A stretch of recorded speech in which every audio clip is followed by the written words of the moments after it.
Sudah kan, Pendeta? Dah. Ya, silakan. Ya, baik. Jadi jelas di sini Tuhan mengatakan di dalam Ulangan 27 nomor 26, terkutuklah orang yang tidak melakukan hukum Taurat dengan perbuatan. Paulus sanggah tuh. Paulus mengatakan apa? Jika engkau mengharapkan kebenaran dari hukum Taurat, kamu lepas dari karunia, engkau lepas dari Kristus.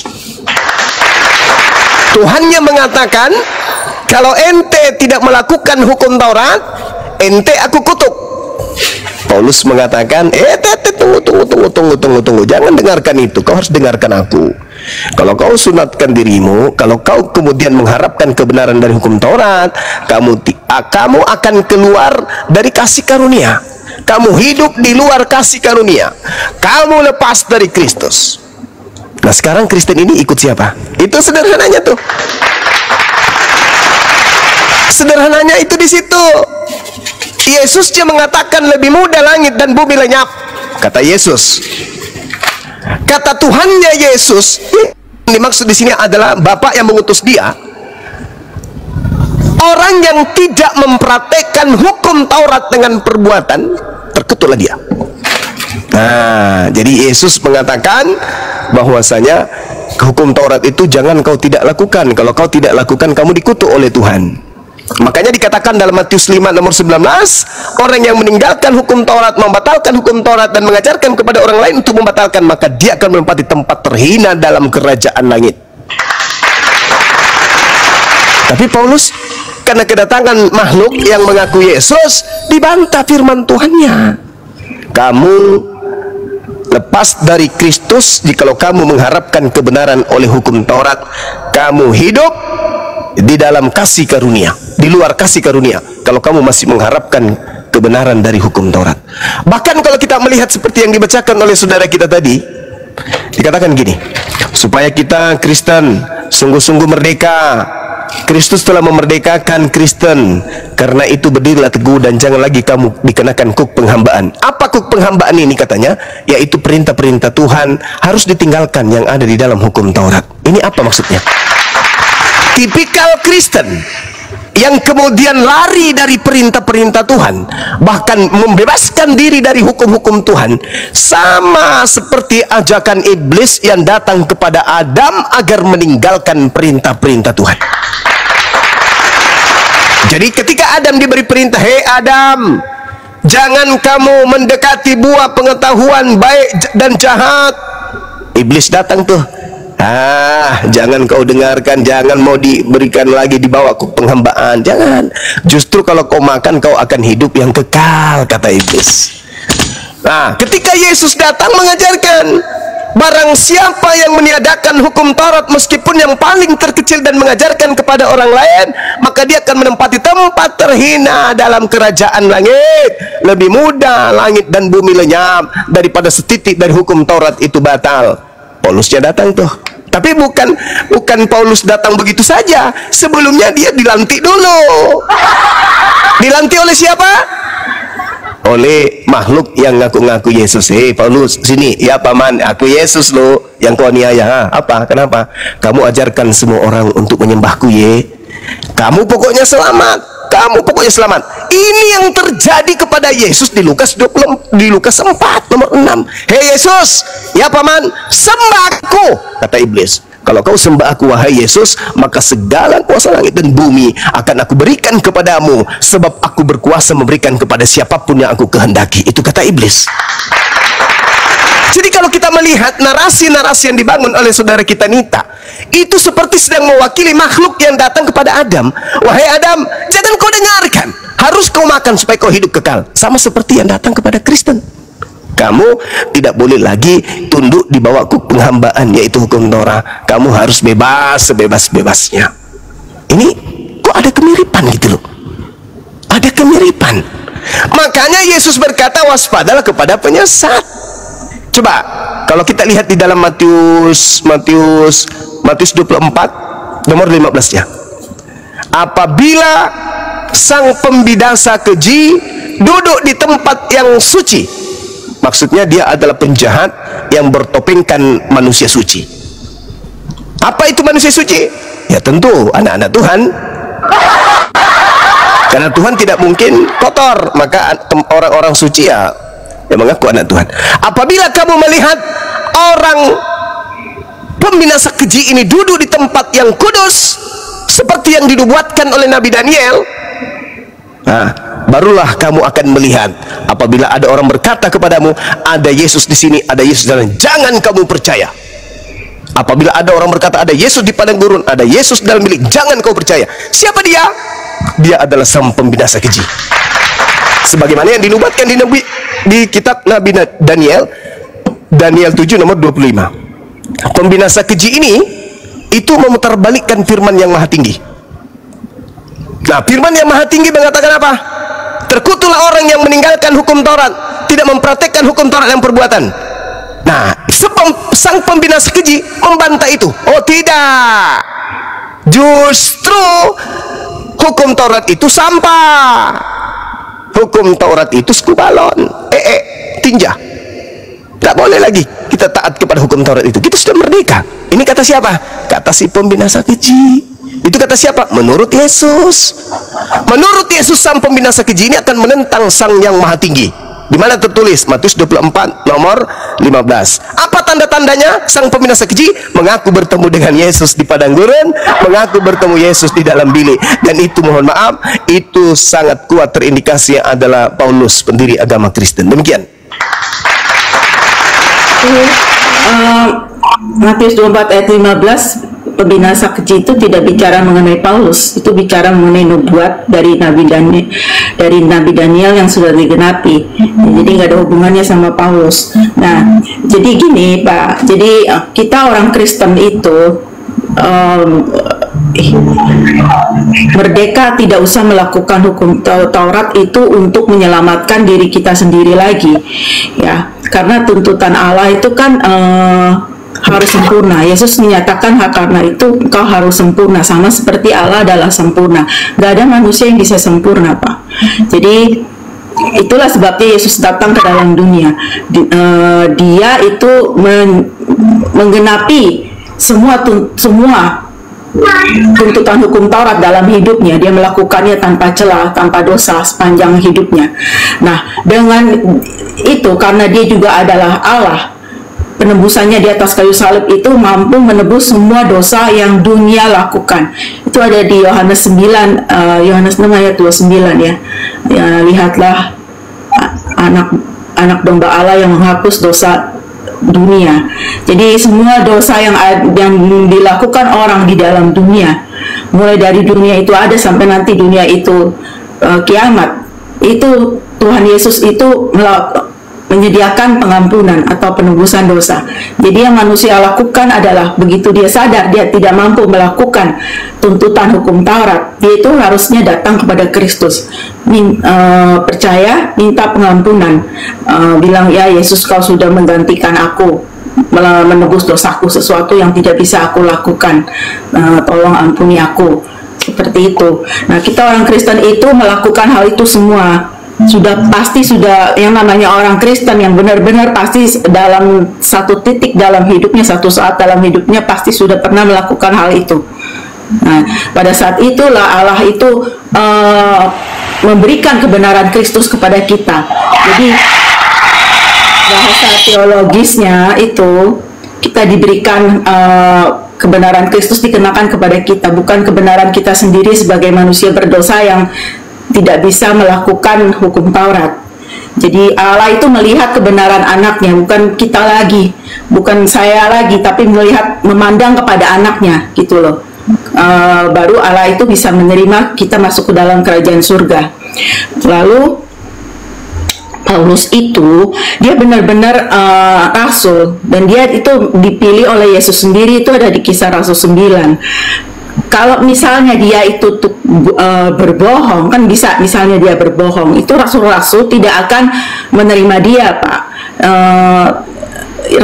Karena orang Kristen zaman itu, terutama rasul, tahu Paulus itu sangat membenci orang Kristen.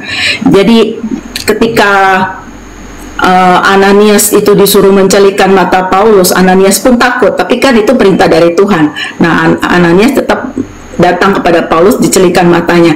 Lalu Paulus itu diterima baik oleh rasul-rasul yang lain, Rasul Petrus, Yakobus dan sebagainya. Itu menandakan bahwa memang dia udah benar-benar sungguh bertobat.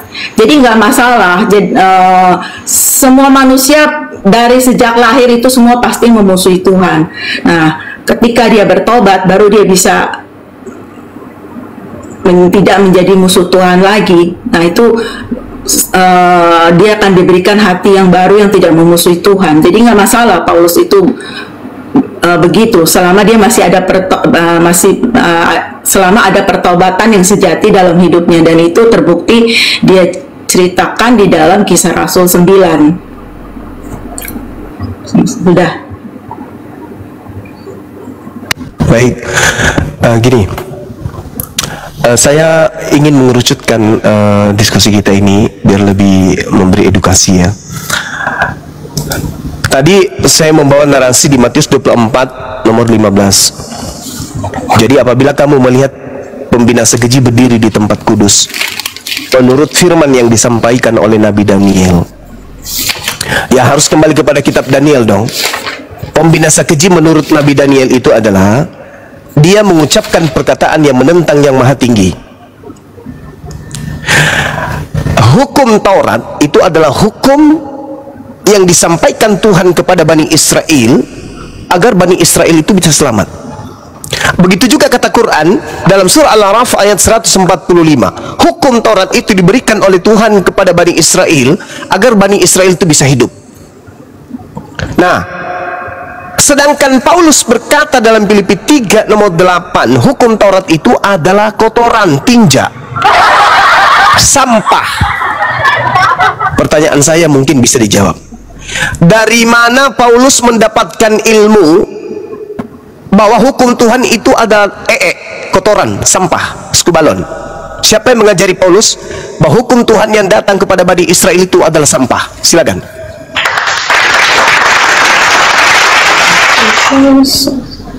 Oh ya, Filipi ya. Iya. Ya. Filipi 3 ayat 8.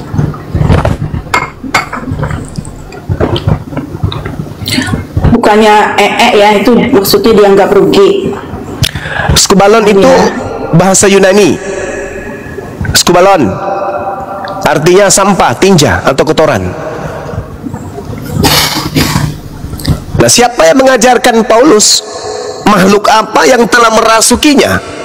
Ingat, di dalam nubuatan Yesus terhadap orang yang bertobat lalu menjadi pembinasa keji, di dalam Matius 12 nomor 43 sampai 45. Apa kata Pak Yesus di situ?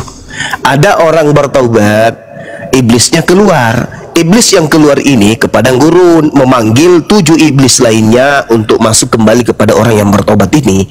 Dan setelah orang ini bertobat, masuk kembali iblis menjadi 8 iblis di dalam tubuhnya. Dan ada oknum yang mengatakan ada iblis di dalam dirinya untuk menggojo dia. Nah, itu nubuat dan sudah digenapi. Dan kalau kita lihat pengakuan Yesus, giliran saya ngomong, saya baru satu patah kata, kamu udah ngomong panjang lagi. Ya sudah, aku bertanya, berarti tolong dijawab. Berarti Ibu boleh menjawab panjang lebar, silakan. Tolong, dari mana Paulus mendapatkan bisikan kalau hukum Tuhan yang menyelamatkan Bani Israel itu ternyata adalah kotoran sampah? Silakan.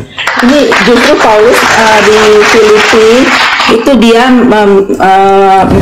memberitahu bahwa dulu dia adalah pelaksana hukum Taurat yang amat ketat. Menurut pikiran dia tuh, wah, saya tuh udah bagus banget deh dalam melakukan tuntutan hukum Taurat, ya. Karena dia itu kan dari orang Ibrani asli kan. Di ayat di Filipi 3 ayat 5 dikatakan tentang pendirian terhadap hukum Taurat, aku orang Farisi. Tentang kegiatan, aku penganiaya jemaat. Jemaat itu maksud orang Kristen. Dan Paulus itu bilang, Ibu, maaf, harus mengarah kepada pertanyaan. Silakan. Ya. Dan silakan. Nah, ini tentang kebenaran dalam mentaati hukum Taurat, aku tidak bercacat. Menurut Paulus dia tidak bercacat. Nah, itu Paulus buta ya sebenarnya dulu ya. Nah, tapi sekarang setelah pertobatannya dia itu melepaskan hal itu semua. Karena apa? Dia tahu bahwa oleh karena dialah aku telah melepaskan semuanya itu dan menganggapnya sampah supaya aku memperoleh Kristus dan berada dalam dia, bukan dengan kebenaranku sendiri karena mentaati hukum Taurat, melainkan dengan kebenaran karena kepercayaan kepada Kristus. Ya, jadi setelah Paulus tahu dan sadar siapa Yesus Kristus itu, bahwa dia mati itu sebenarnya itu melakukan hal yang Paulus dulu pikir dia bisa lakukan, setia melakukan hukum Taurat, ini itu segala macam, berusaha tanpa cacat celah. Begitu dia sadar kenapa Kristus itu datang dan mati, nah dia lepaskan itu semua. Dia tahu itu nggak ada gunanya. Pertanyaan itu yang saya, harus dia pegang adalah iman kepada Kristus. Silakan Kanita, gantian Kanita. Bukan.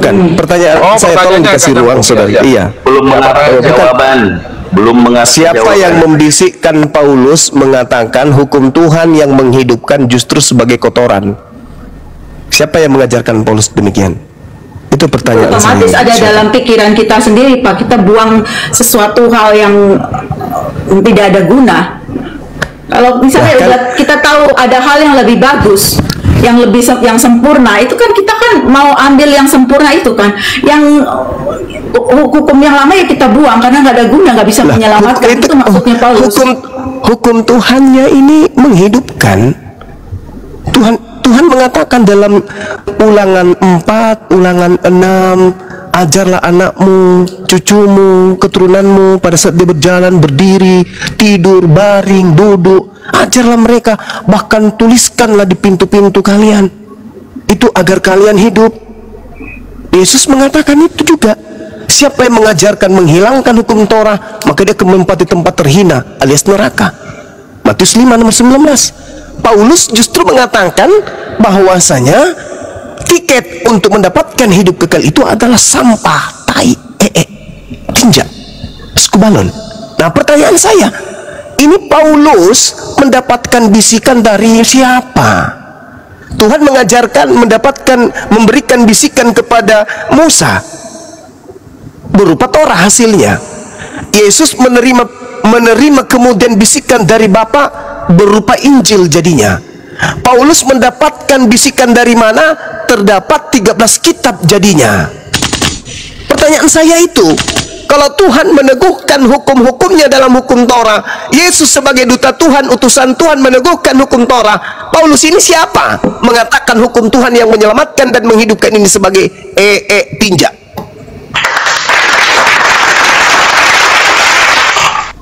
Dapat ilmu dari mana Paulus ini? Ya, di perjanjian lama itu hukum Taurat diberikan tapi tidak pernah bisa menyelamatkan manusia. Tujuannya kenapa Tuhan memberikan hukum Taurat di dalam perjanjian lama itu menunjukkan dosa itu apa, lalu menunjukkan standar kekudusan Allah, ya, lalu menunjuk kepada Kristus yang akan datang. Jadi kalau misalnya orang-orang Israel itu melakukan upacara penembusan dosa zaman perjanjian lama, itu harus mereka tahu nanti akan ada yang lebih yang sempurna yang akan datang, yaitu Kristus, yaitu Mesias. Harusnya itu gitu loh. Nah, dan kalau yang Kristusnya sendiri sudah datang, ya yang Bu, pertanyaan Bu, jawab. Pertanyaan saya, Ibu, siapa yang ngajarin Paulus menghujat hukum Tuhan, mengatakan hukum Tuhan itu adalah tinja?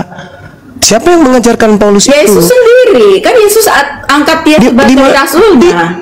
Yesus yang mana yang mengajarkan membuat Yesus yang memanggil Paulus menjadi rasul di Kisah Rasul 9. Nah, Yesus yang mana dulu? Kalau Yesus Paulus itu ada di mana tadi? Ada di kitab apa? Filipi kan?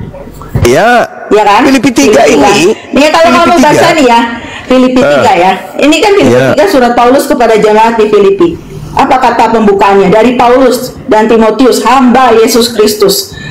Nah, Yesus yang mana? Kalau Yesus ya, yang Yesus Kristus. Ibu. Jadi dia menulis di bawah otoritas dari Yesus Kristus. Gitu Yohanes 17 nomor 8, Ibu. Yesus mengatakan segala firman yang Tuhan berikan kepadaku telah aku sampaikan kepada mereka. Ada enggak firman yang diterima murid-murid Yesus sebelum Yesus terangkat ke langit mengatakan hukum Tuhan itu Ada nggak? Kalau tidak ada, berarti yang datang menyampaikan firman kepada Paulus bukan Yesus. Saudara Love, thank you. Gini ya, Ya, silakan. kita orang Kristen tahu bahwa semua penulis Alkitab itu diilhami oleh Roh Kudus, dan ada ayat yang menyatakan bahwa semua yang ditulis ini sudah cukup untuk mengantar manusia kepada keselamatan. Jadi Alkitab ini sudah cukup, dan masih ada hal-hal lain yang dilakukan oleh Yesus Kristus. Tapi kalau itu dibuat atau ditulis, itu buku satu dunia itu juga nggak bakalan bisa cukup untuk memuatnya. Ya, pertanyaan saya Jadi ini, kalau Bapak menuntut, harus Paulus ada begini, harus ada ya, begini. Yesus kan Nggak sebagai bisa, penyampai Pak. firman. Tapi kalau dipelajari keseluruhan Alkitab, itu akan menuntun, akan membuat kita paham bahwa apa yang mau tidak ada dipelajari di Bible keselamatan, itu? tidak ada keselamatan. Selain menghina para nabi, menghina Tuhan, apa yang mau dipelajari di Bible? Itu kan menghina Tuhan itu, Bu. Dengan mengatakan hukum-hukum Tuhan yang datang kepada Nabi Musa yang menjadi sumber keselamatan Bani Israel adalah tinja, sampah, kotoran. Itu penghinaan. Sekarang pertanyaan saya, seketika Anda mengatakan Yesus yang mengajarkan, Yesus sudah penghinaan. Jangan anggap selalu kata-kata seperti itu penghinaan, tergantung dari mengatakan motivasinya. ucapan Pak Prabowo itu sebagai tinja, itu hinaan. Apalagi ucapan Tuhan. Karena yang benar, yang sejati itu sudah datang. Nah, Siapa yang sejati yang Anda maksud? Yesus Sedangkan Kristusnya sudah datang. Yesus Jadi yang mana? Di mana, saudariku? Di mana, saudariku, Yesus mengajarkan ucapan itu? Di mana Yesus mengajarkan ucapan bahwa hukum Tuhan yang datang kepada Musa itu adalah tinja? Di mana Yesus mengajarkan itu? Segala firman yang Engkau berikan kepadaku telah aku sampaikan. Nah, mana? Mana penyampaian Yesus kalau hukum Tuhan yang datang kepada Bani Israel itu adalah tinja? Mana? Ada? Gak ada kan? Paulus menulis suratnya nanti di tahun 50 mulai. Siapa yang datang kepada Paulus di tahun 50 itu? Sedangkan Yesus menamatkan ajarannya di tahun 33. Dan tidak pernah Yesus mengatakan bahwa hukum yang datang kepada Musa adalah tinja. Siapa ini? Pembinasa keji, bukankah dia? Kalau dia bukan pembinasa keji, berarti derajat dia lebih tinggi daripada Yesus anak Maria. Kenapa? Yesus anak Maria sebagai utusan Tuhan yang dibekali dengan mukjizat tidak pernah terlontar dari mulutnya, bahkan pikirannya sekalipun, kalau hukum Tuhan yang datang kepada itu adalah tinja. Coba Anda lihat apa yang Yesus katakan di dalam Yohanes 2 nomor 29. Apa yang disampaikan di sana? Apa yang Yesus sampaikan kemudian ketika dia bercerita tentang dirinya? Yohanes 8 nomor 29. Bapa tidak membiarkan aku seorang diri. Bapa senantiasa menyertai aku, sebab aku senantiasa melakukan apa yang berkenan di dalam hatinya. Berkenan tidak Tuhan kalau ada orang mengatakan hukum-hukumnya itu adalah tinja, sampah? Berkenan nggak Tuhan? Kira-kira deh. Berkenan nggak Tuhan? Ayo. Artinya itu sesuatu yang tidak layak dan tidak boleh dipertahankan lagi gitu loh. Ngapain berarti Paulus lebih layak Anda tuhankan kalau begitu. Sedangkan yang layak adalah Yesus Kristusnya. Kan Yesus yang mana? Yesus yang mana? Karena Yesus yang mana? Ayat 8 kan? Yesus yang mana, Ibu? Karena Yesus yang mana? akan Kristus Yesus Tuhanku lebih mulia dari semuanya. Oke, berarti Paulus sudah kedatangan Pak Yesus yang adalah bukan anak Maria. Karena seluruh murid Yesus di dalam ucapan Yesus itu sendiri, tidak ada satupun di antara mereka murid-murid Yesus yang asli menganggap Yesus itu Tuhan. Siapa kata? Kata Yesus. Di mana dalilnya? Yohanes 17 nomor 8, segala firman yang Engkau berikan kepadaku telah aku sampaikan kepada mereka, dan mereka telah menerimanya, dan mereka percaya bahwa Engkaulah yang telah mengutus aku. Murid-muridnya telah menerima segala firman dari Yesus yang berasal dari Sang Bapa, dan muridnya percaya Yesus rasul, utusan Tuhan. Sedangkan Paulus ketika kedatangan sosok Yesus, katanya Yesus adalah Tuhan. Mana yang betul? Pengakuan Yesusnya itulah pengakuan Paulusnya. Dan ingat, di antara Yesus dan Paulus ada Yesus palsu. Yesus mengatakan, waspadalah kepada Yesus palsu yang datang kepadamu dengan memakai namaku dan berkata, akulah Kristus. Dia akan menyesatkan banyak orang. Ayo. Jadi kalau kita melihat, Ibu, mohon maaf nih, bukan saya menggurui, Matius 24 nomor 15 itu di Daniel jelas sekali dikatakan, dia sang pembinasa keji mengucapkan perkataan yang menentang yang maha tinggi. Yang maha tinggi mengatakan hukum Taurat itu menghidupkan, hukum Taurat itu mensucikan, hukum Taurat itu nggak ada hubungannya dengan Paulus. Matius kan tadi saya udah bilang. Lalu yang dinubuatkan oleh Daniel ini siapa? Yang menentang yang maha tinggi, yang mengatakan hukum yang maha tinggi itu sampah tai itu siapa? Itu kalau nggak salah bicara mengenai kejatuhan Yerusalem deh, nggak ada hubungannya dengan Paulus. Itu nggak bicara. Kejatuhan Yerusalem itu kaitannya dengan Paulus juga. Nggak ada hubungannya. Nah sekarang ya, tadi kan dibilang ya, saya tolak mentah-mentah ya tadi ya klaimnya. Oke, begini Bu. Ya, Ibu silakan Anda berbicara. Murid Yesus silakan Ibu berbicara setelah ini. Setelah ini silakan Ibu berbicara. Adakah Yesus menentang hukum Taurat? Kalau ada, tolong tunjukkan dalil. Dan bandingkan dengan pengakuan Yesus bahwa hukum Taurat itu adalah sampah, tinja. Ayo, berikan satu data dari pengakuan Yesus bahwa hukum Taurat itu adalah sampah. Itu tertulis di mana? Seorang Yesus nih, seorang Yesus yang adalah lahir tanpa ayah, dia adalah penginjil, dia adalah rabi, dia adalah anak Tuhan katanya, tidak pernah berani mengatakan itu. Yesus dalam Yohanes 12 nomor 49, apa yang dikatakan oleh Yesus? Ini jangan kaget ya Bu ya. Yesus mengatakan bahwa segala firman yang aku tidak berkata-kata dari diriku sendiri, apa yang aku katakan adalah apa yang diperintahkan kepadaku untuk aku katakan dan aku sampaikan. Jangan kaget, baca nomor 50-nya. Dan aku tahu bahwa perintahnya itu adalah hidup yang kekal. Hukum Taurat itu apa? Hidup kekal kan? Kenapa Paulus mengatakan hidup kekal itu adalah sampah? Hukum Taurat bentuknya adalah maut, ujungnya maut, karena nggak bisa kata siapa? Itu. Nah ini saya tanya, kata siapa hukum Taurat itu maut? Galatia 3. Nah Paulus berarti kan? Lagi-lagi Paulus kan? Sama, Paulus aja yang mengatakan hukum Tuhan itu adalah sampah.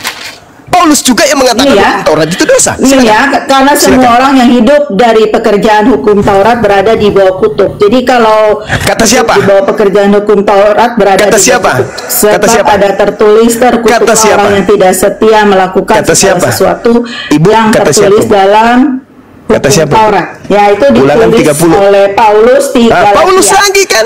Paulus lagi. Sedangkan Tuhan sendiri mengatakan, Ibu, Galatia 1 dari Paulus seorang rasul, bukan karena manusia, juga bukan karena seorang manusia, berarti bukan Yesus Kristus. Berarti bukan Yesus Kristus. Berarti bukan Yesus yang asli. Yesus yang asli manusia atau bukan? Yesus yang asli manusia atau bukan?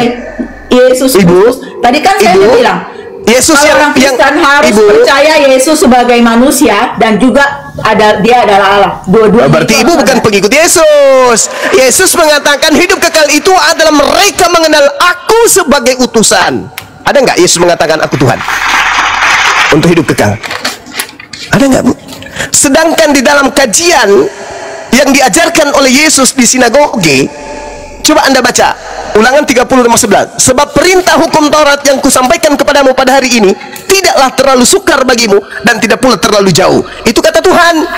Itu kata Musa alaihissalam. Dan itu juga diajarkan kemudian oleh Yesus alaihissalam kepada Bani Israel. Di mana Yesus pernah mengatakan kalau hukum Taurat itu sabar Bu. Di mana Yesus pernah mengatakan kalau hukum Taurat itu adalah sampah, sedangkan Yesus mengatakan hukum Taurat itu adalah hidup yang kekal. Yohanes 12 nomor 50. Mana yang Anda Yesus ikuti? Kalau misalnya ditanya sekarang, dia akan menjawab ya memang hukum Taurat adalah sampah. Tapi di mana? Astagfirullahaladzim, ya Allah ya kan. Gini loh, ya kamu nggak bisa memaksakan pikiran kamu. Saudara jangan memfitnah Yesus. Saudara jangan memfitnah Yesus. Nggak bisa. Saudara jangan memfitnah. Yesus sendiri mengatakan, Yohanes 12:49, aku tidak berkata-kata dari diriku sendiri. Kenapa Anda ngarang bebas? Kenapa Anda ngarang bebas? Yesus tidak bisa berkata-kata dari diriku sendiri, itu seringkali. Terus kenapa Anda bebas berkata apa saja? Itu sebenarnya apa? Menunjukkan betapa eratnya dan betapa samanya dia dengan Allah Bapa yang ya ampun ya Allah ya Karim. Kalau pencipta langit dan bumi, Mazmur 33 dan 9, aku hanya berkata seenak perutku, maka semua akan terjadi. Baca Yesaya 55 nomor 11. Aku memberi perintah, aku bebas mengatakan apa saja. Murid Yesus katanya tidak ada yang mengakui Yesus adalah Allah. Itu salah besar ya. Itu Yesus sendiri mengatakan surat apa? Yohanes ditulis, Yohanes 1 ditulis oleh Yohanes. Yohanes kan murid Yesus. Ya Allah ya Karim, ya Allah ya Karim. Saudariku, Yesus datang menyampaikan firman di tengah-tengah Bani Israel. Yesus berkata, aku tidak berkata-kata dari diriku sendiri. Oke, kita kunci itu. Berarti Yesus ini adalah orang yang berkata berdasarkan firman Tuhan. Paulus dalam suratnya kepada jemaat Filipi, dia katakan bahwasanya hukum Tuhan itu adalah sampah. Saya boleh dong bertanya kepada saudari ini Yesus mengatakan tidak berkata-kata dari dirinya sendiri. Bahkan dikatakan hukum Tuhan itu adalah hidup kekal. Kenapa tiba-tiba Paulus mengatakan itu adalah sampah? Anda mengatakan itu ajaran Yesus. Yesus yang mana? Yesus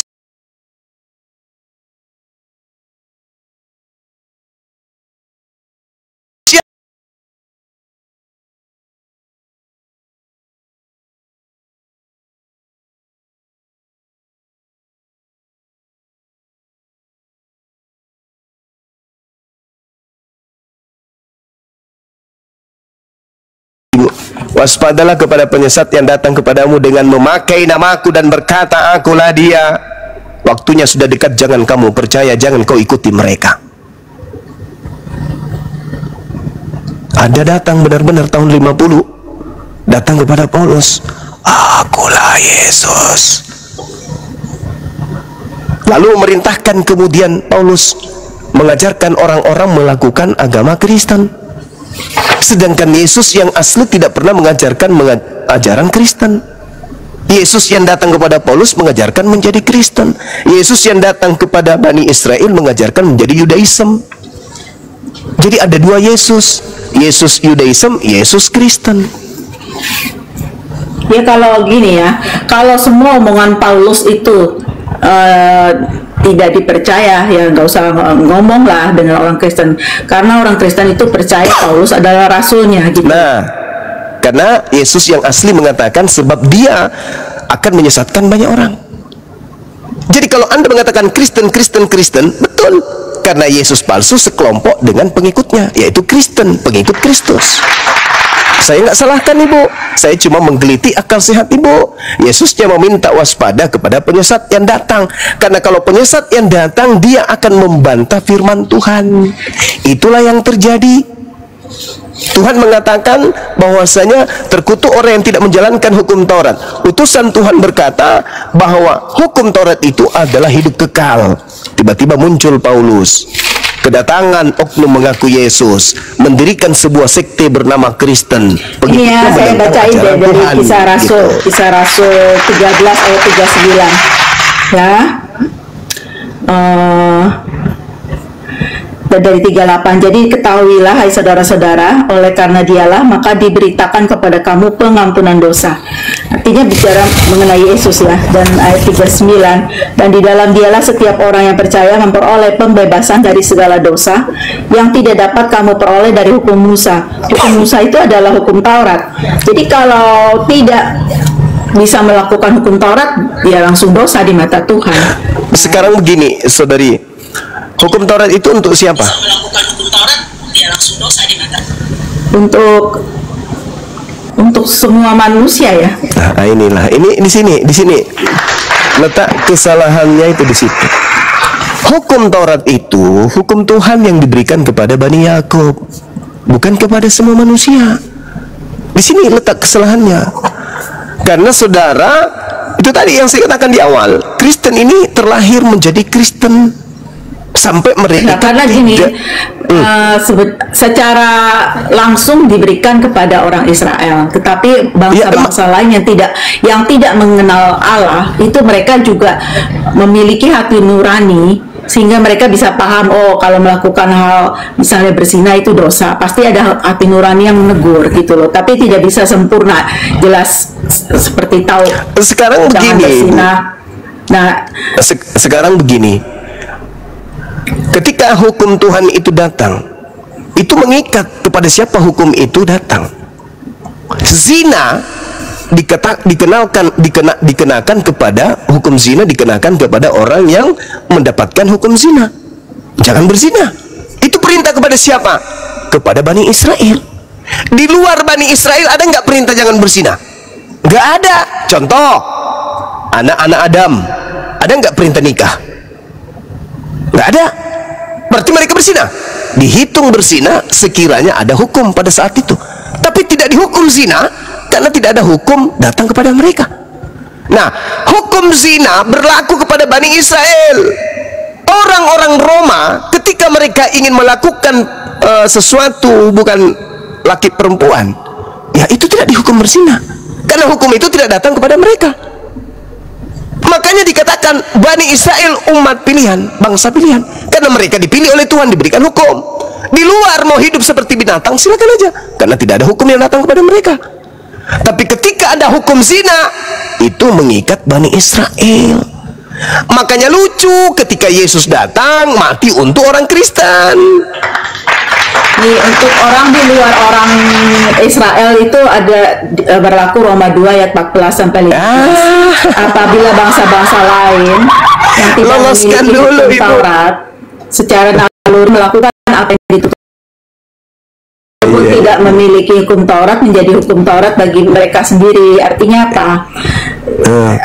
Isi hukum Taurat itu ada tertulis dalam hati mereka, dan suara hati mereka itu turut bersaksi, dan pikiran mereka saling menuduh atau saling membela. Jadi kalau orang di luar Yahudi itu dia melanggar hukum Taurat, nah pasti ada, oh kamu dosa nih, kamu salah. Oh nggak bisa, nggak bisa. Itu sibuk sendiri namanya itu. Itu hukum Tuhan, itu hukum Tuhan. Nggak bisa Bu, Ibu, mohon maaf nih. Nggak, kamu sebagai orang di luar Yahudi atau di dalam Yahudi, kamu melakukan hukum Taurat untuk selamat, tetap tidak bisa selamat. Itu intinya. Berarti Anda melawan Tuhan dong. Karena Tuhan sendiri yang mengajarkan tentang hukum Taurat itu sebagai perjanjian kekal kepada Bani Israel. Yeremia 31 nomor 31 sampai 33. Anda membantah Tuhan dari tadi. Nah, coba kita kupas sendiri pelan-pelan. Bukan perjanjian lama. Kalau perjanjian lama itu datang yang menamai perjanjian baru. Yang lama sudah tidak berlaku lagi. Astagfirullahaladzim, ya Allah ya Karim. Ya Allah ya Karim. Yesus mengatakan lebih mudah langit dan bumi lenyap daripada setitik dari hukum Taurat itu batal. Hari ini kita mendengarkan orang mengaku pengikut Yesus dan mengatakan hukum Taurat itu tidak berlaku lagi. Pengikut siapa kau orang ini? Ya, karena kita hidup di bawah kasih karunia. Semua orang Kristen hidup di bawah kasih karunia, penebusan kasih karunia nenek Mukiper. Saudaraku, di dalam kitab saudara dikatakan di Wahyu 3 nomor 9, orang yang bukan Yahudi pura-pura ngaku Yahudi atau sengaja mengaku Yahudi atau memaksakan menjadi Yahudi, dia adalah jemaat setan. Itu dalil. Maaf nih, bukan saya mengatakan, itu dalil. Orang yang bukan Yahudi tapi hidup seakan-akan Yahudi, itu adalah jemaat setan. Nah sekarang siapa yang mengajarkan kalian hidup seakan-akan kalian dibebaskan oleh hukum Taurat, sedangkan hukum Taurat itu adalah hukum Bani Israel. Hukum Taurat itu hanya untuk Bani Israel. Di dalam kitabnya orang Yahudi, Ulangan 33 nomor 4, hukumku yang datang kepada Musa hanya berlaku kepada hak milik kepunyaan adalah ahli Bani Yakub. Yeremia 33 nomor 33 sampai 33, perjanjian baruku yaitu hukum Taurat aku akan tanamkan, aku akan tancapkan ke dalam batin setiap Bani Israel dan Bani Yehuda. Kita nggak ada di situ, Sebab saudariku. sekiranya ada kebenaran oleh hukum Taurat, artinya kalau hukum Taurat Itu kata siapa? Itu kata siapa? Kristus tidak usah datang. Tidak Itu usah kata siapa? disalib. Itu kata siapa? Ayo, yang jujur.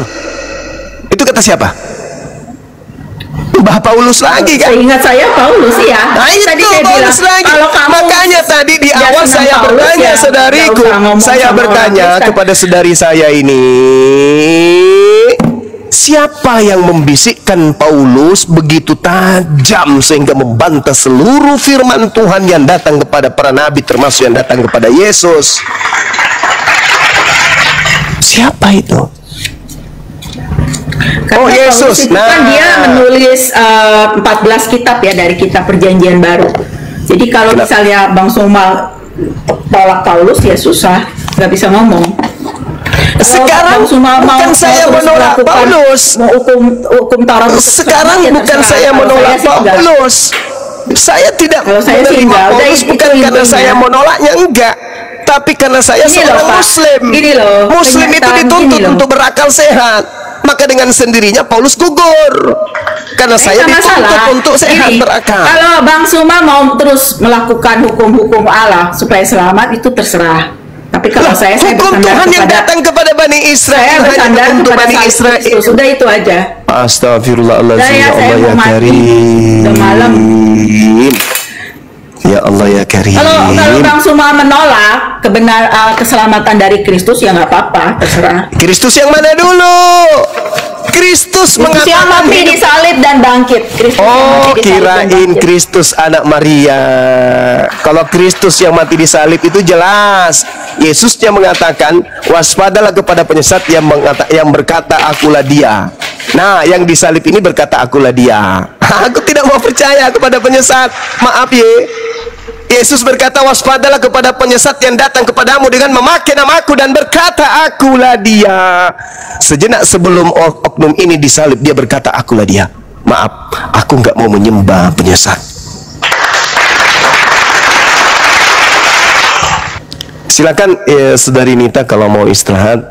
Kajian-kajian ini memang berat karena harus menggunakan akal sehat. Enggak berat. Sebenarnya firman Tuhan itu harus diterima tanpa banyak. Yang mana yang firman Tuhan? Membantah. Kalau membantah melulu itu namanya mengeraskan hati. Saudariku, yang mana yang firman Tuhan? Tauratkah atau Filipi? Tidak ada yang berat kalau sudah percaya. Enggak, yang saya tanya yang mana yang firman Tuhan? Taurat atau Filipi? Semua. Dari mana Anda mengatakan Filipi itu firman Tuhan? Coba Anda narasikan kepada saya di mana Paulus pernah kemudian menerima wahyu. Silakan. Tadi di Kisah Rasul 9. Gimana sih? Di mana? Di mana coba? Mana Paulus menerima wahyu? Coba. Kisah para Rasul 9 di mana? Yang datang kepada Paulus, akulah Yesus gitu. Nih ya. Ini bicara mengenai pengalaman gini ya. Pengalaman Paulus bertemu dengan sosok yang mengaku Kristus, betul? Ya, Saulus mengapa engkau menganiaya aku? Jawab Saulus, siapakah engkau Tuhan? Siapakah engkau Tuhan? Akulah Tuhan yang kau aniaya. Aniaya itu. Akulah Tuhan yang kau aniaya, gitu maksudnya? Ya. Berarti Tuhan bisa dianiaya?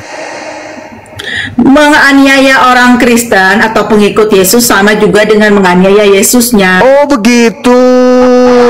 Tolong tunjukkan kepada saya. Paulus tertusukkan hatinya. Astaga, aku sudah menganiaya Tuhan sendiri. Astaga. Mati udah.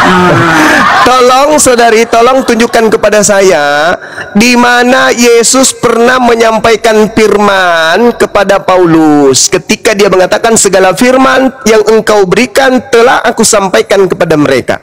Pertanyaan saya, duluan mana Yesus menutup ajarannya dengan Paulus mengarang, Lukas mengarang, menulis, Paulus bertemu dengan sosok Yesus?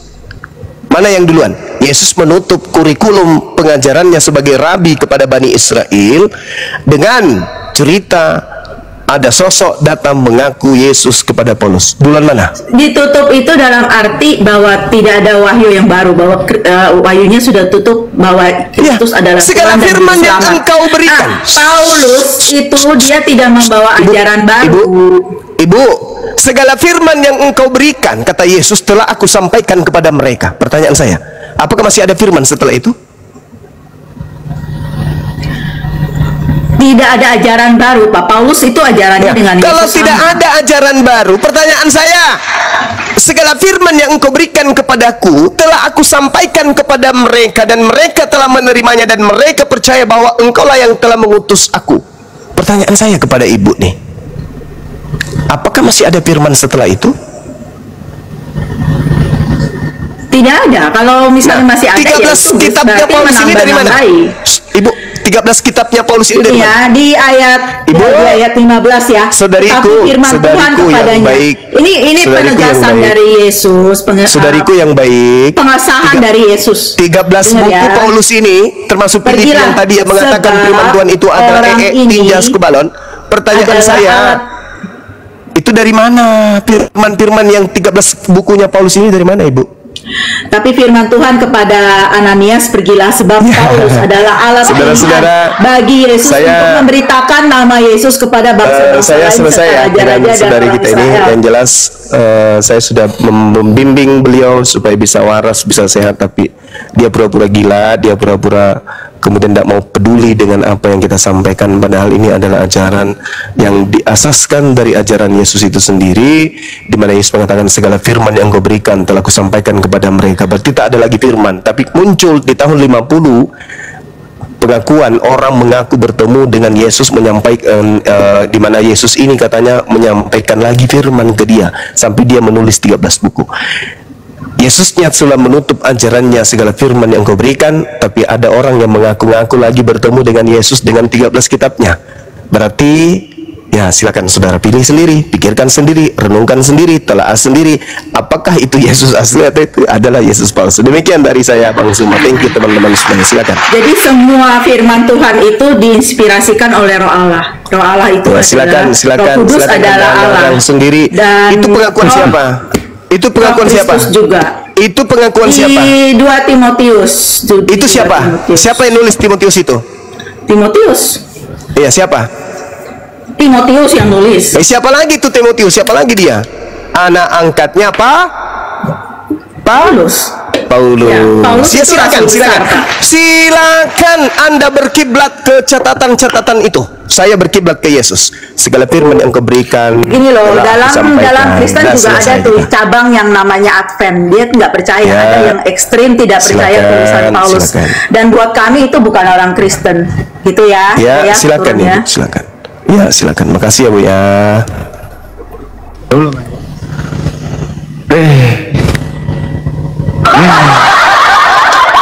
Toba nakasih puang mondro rimajeng ucampa aronu, tapi dek nasau otakmu malesek gimpetoni ulumu. Suruh semangatmu, aku campani aroma merupa. Masolang Masolang generasi.